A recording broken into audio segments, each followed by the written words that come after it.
Hey guys, welcome to the Retrofit Garage 7-day challenge where I take my car from this to this.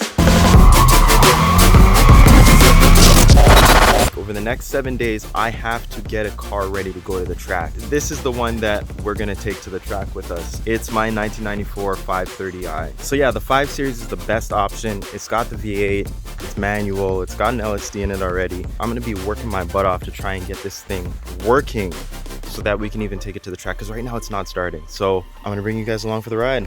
That is the glorious BMW M60 3-liter V8 with about 200 and I think 15 horse or so.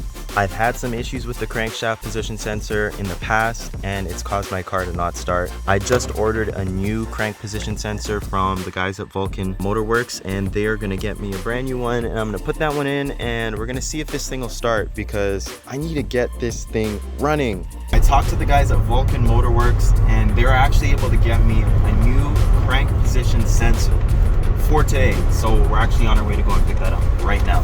All right guys, so we're here at Vulcan Motorworks. These guys are able to get me my part same day, and here it is. Thank you very much. I'm here with Joey, and you guys can see they got some sick cars back there. That's the E30 M3. Yeah, we're hoping that this part works and that I can take the car to the track in 7 days. So stay tuned. This is gonna wrap it up for today. I got the part. Tomorrow I'm gonna install it and hopefully the car starts. If the car starts, then I gotta get started on some more work that I need to get done for the car to be ready for next week. But thanks for watching and stay tuned. Yeah, baby!